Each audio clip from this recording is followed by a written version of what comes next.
بسم اللہ الرحمن الرحیم۔ السلام علیکم۔ چنگیز خان کا نام پڑھتے ہی آپ سمجھ تو گئے ہوں گے کہ ہم ایک ایسی شخصیت کا ذکر کرنے والے ہیں جس کے ہاتھ 4 کروڑ افراد کے خون سے رنگے ہیں۔ اس کے زیر قبضہ رہنے والے ممالک میں آج کل 3 ارب باشندے رہائش پذیر ہیں۔ چنگیز خان اور اس کے جانشینوں نے ایک صدی میں 1.2 کروڑ مربع میل کو سرنگوں کر لیا۔ جاپان کے ساحل سے یورپ کے دل ہنگری تک اس کا سکہ چلتا تھا۔ منگولوں نے سکندر اعظم سے 4 گنا بڑی سلطنت قائم کی۔ یہ رومن سلطنت سے سائز میں دگنی تھی۔ وہ اپنے دور کا ہی نہیں، پوری صدی کا مایا ناز ترین فوجی کمانڈر قرار پایا۔ علم اور انسان کا دشمن یہ ظالم اگر چین سے اٹھ کر آدھی دنیا پر فتح نہ پاتا، اپنے جبر کا نشانہ نہ بناتا، تو دنیا آج کہیں زیادہ ترقی یافتہ ہوتی۔ یہ منگول نسل اگر دنیا میں خون خرابہ نہ کرتی، لائبریریوں کی بھی اینٹ سے اینٹ نہ بجاتی، تو وہ خطے بھی ترقی یافتہ کہلائے جا سکتے تھے، جنہیں چنگیز خان اور ہلاکو خان نے دنیا میں ہی جہنم دکھا دیا تھا۔ چنگیز خان اور اس کی نسل اس قدر جابر اور خون کی پیاسی ہو گئی کہ محققین نے ان کی نفسیات کا تجزیہ کرتے ہوئے ایک نئی اور انوکھی بات بتائی۔ وہ یہ کہ چنگیز خان کو اپنے خاندان میں عزت نہ ملی، قبیلے کے سرداروں نے اسے اپنا نہ مانا۔ اپنے ہی قبیلے کا ٹھکرایا ہوا یہ شخص سماج سے انتقام لینے پر اتر آیا۔ آدھی دنیا کا فاتح منگول جنگجو چنگیز خان اپنے کمبیل کا دھتکارا ہوا لڑکا تھا۔ اس میں پائی جانے والی نفرت کے ذمہ دار اس کے قبیلے کے لوگ ہی تھے، جنہوں نے ایک چالاک، دلیر، عیار اور سمجھدار انسان کو قابو کرنے کی بجائے دنیا سے انتقام لینے کے لیے کھلا چھوڑ دیا۔ انوکھی بات یہ ہے کہ اپنے قبیلے میں نفرت پانے والا یہ نوجوان ٹھکرائے جانے کے باوجود طاقتور فوج کھڑی کرنے میں کامیاب ہو گیا۔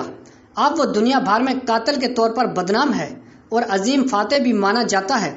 چنگیز خان نے 1162 قبل از مسیح میں منگول قبائلی سرداروں کے ہاں جنم لیا۔ منگولوں کی خفیہ تاریخ کے مطابق چنگیز خان کے جسم پر خون کا مخصوص نشان تھا۔ منگولوں میں اس علامت کو جنگجوؤں کی خاصیت سمجھا جاتا تھا۔ چنگیز خان 8 یا 9 برس کا تھا کہ تخت نشینی کے خونی کھیل میں اس کے باپ تموزن کو ہی قبیلے کے کسی سازشی نے زہر دے کر مار ڈالا۔ قبیلے والوں نے مقتول سردار کی بیوہ اور بیٹے کو سرداری دینے کی بجائے قبیلہ بدر کر دیا۔ وہ پسماندہ کھیتوں میں چلے گئے، جہاں زندہ رہنے کے لیے بچھو، سانپ اور چوہوں کو خوراک بنانا پڑا۔ پرندوں کا کچا گوشت بھی میسر تھا۔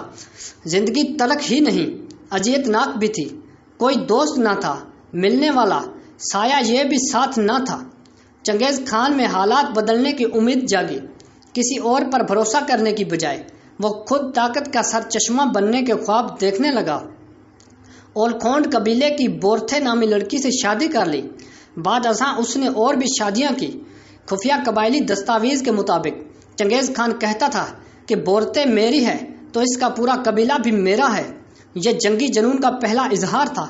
چنگیز میں رومانس نام کی کوئی شے نہ تھی۔ ابھی وہ سنبھلنے بھی نہ پایا تھا کہ ایک بڑے قبیلے مرکھٹ کے لوگوں نے حملہ کر کے بورتھے کو اغوا کر لیا۔ بیوی کی بازیابی کے لیے اسے جنگ لڑنا پڑی۔ خفیہ دستاویز میں چنگیز خان کے حوالے سے لکھا ہے کہ ہم نے دشمنوں کے خاندانوں کو برباد کر دیا اور ان کے سینے پھاڑ دیے۔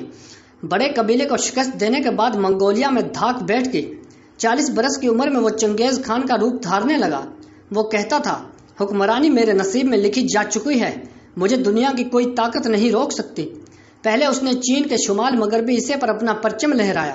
روایت کے عین مطابق بستیوں کی بستیاں ملیا میٹ کر دی۔ شہروں میں خون پانی کی طرح بہہ رہا تھا۔ لاشوں کے ڈھیر تھے، گنتی بھی مشکل ہو گئی تھی۔ بعد ازاں اس کا نشانہ بیجنگ بنا۔ جب چنگیز خان کل پرزے نکال رہا تھا، خراب نیت اور عزائم کو بھانپتے ہوئے وان یانگ جو نے، ان کے حکمران زن جنگ نے اسے ایک پیغام بھجوایا۔ بچے، میرے ملک کو فتح کرنے کا خواب دیکھ رہے ہو۔ ہماری سلطنت سمندر سے بھی وسیع تر ہے اور تمہاری سلطنت ہمارے سامنے ریت کے چند دانوں کی طرح ہے۔ ہمیں تم سے ڈرنے کی بھلا کیا ضرورت؟ زن کا بیان حقیقت پسندانہ تھا۔ ان دونوں کرۂ ارض پر اس پائے کی کوئی سلطنت قائم نہ تھی۔ طاقت تھی اور وسعت بھی، کسی بھی جنگ میں کامیابی کی کنجی سمجھی جانے والی دفاعی گہرائی بھی۔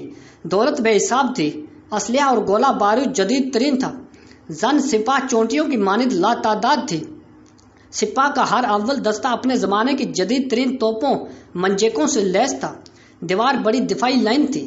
اس قدر ساز و سامان سے لیس سلطنت کو چنگیز خان سے خائف ہونے کی کیا ضرورت تھی؟ اس کے بعد بھی چند مشکلات تھی جنہیں خاطر میں نہ لا کر زنگ نے سنگین غلطی کی۔ اول اس کا سامنا کسی روایتی فوج سے نہ تھا، وہ نیا خون تھا، اس کی جنگی حکمت عملی سے کوئی واقف نہ تھا۔ منگول فوج نے بیجنگ پر پہلا حملہ 1234 میں کیا۔ بیجنگ کے چاروں اطراف میں 12 میٹر بلند اور 10 میٹر لمبی دیوار کے ساتھ ساتھ مسلح دستے تعینات تھے۔ فوجی جوان دشمن چنگیز خان کی فوج پر گرم تیل، چکنائی اور پگھلی ہوئی دھاتوں کی بارش کرنے کے لیے تیار تھے۔ زہریلا مادہ اس کے علاوہ تھا۔ چنگیز خان دشمن کی سوچ سے واقف تھا۔ وہ کہتا تھا کہ ہم پگھلی ہوئی دھاتیں پھینکنے سے پہلے ہی دشمن کو ڈھیر کر دیں گے۔ میں نے اپنے سپاہ کو برق رفتاری سے آگے بڑھنے کی تربیت دی ہے۔ دشمن کے ہتھیار میری فوج کا کچھ نہیں بگاڑ سکتے۔ لاکھوں چینی مرد و خواتین نے چنگیز خان کی بربریت اور بربادی کے قصے پہلے سے ہی سن رکھے تھے۔ وہ ابھی فاتح بیجنگ نہ تھا، لیکن وہاں کے باشندے سر جھکانے کو تیار تھے۔ پہلے مرلے میں اس نے بیجنگ کا محاصرہ کیا۔ اس طویل محاصرے کے دوران دیواریں چین کے اندر ہی ہزاروں افراد بھوک سے بلکتے ہوئے جانیں ہار گئے، کئی تو آدم خور بن گئے۔ چنگیز خان پھر بھی حملہ آور نہ ہوا۔ وہ چاہتا تھا کہ عوام حکومت سے مزید مایوس ہو جائیں۔ 1215 میں عوام کا صبر جواب دے گیا۔ یہی حملے کا بہترین وقت تھا۔ برق رفتاری سے حملہ کر دو۔ چنگیز خان کا حکم ملتے ہی فوج بیجنگ میں داخل ہو گئی۔ 20 لاکھ منگولوں نے ایک بڑی سلطنت کو غلام بنا لیا۔ دیوار توڑ دی گئی، سامنے آنے والا ہر فوجی مارا گیا۔ 1 مہینے کے اندر اندر ظالم فوج بیجنگ کی اینٹ سے اینٹ بجا دی۔ کچھ تو خون اور اسم دری کے واقعات کئی ہفتے تک جاری رہے۔ محلات اور ریشم سے لدے بازار راکھ کا ڈھیر نظر آنے لگے۔ 1 مہینے بعد سفارتکاروں نے رپورٹ دی کہ بیجنگ کی سڑکوں پر انسانی چربی سے اس قدر پھسلن ہے کہ قدم اٹھانا دشوار ہو گیا۔ دیواریں چین ہڈیوں کے پہاڑ میں چھپ گئی۔ خود کو سمندر کے برابر سلطنت کا کہنے والے شہنشاہ زن چند ہفتوں کی مار تھا۔ اس سلطنت پر قبضہ کرنے کے بعد چنگیز خان اگلے 20 برسوں تک دنیا پر اپنی دھاک بٹھانے میں کامیاب رہا۔ محترم ناظرین، امید کرتا ہوں آپ کو ہماری آج کی ویڈیو اچھی لگے گی۔ مزید ایسی ویڈیوز کے لیے ہمارے چینل کو سبسکرائب کیجیے اور اس ویڈیو کو لائک کیجیے۔ اللہ حافظ۔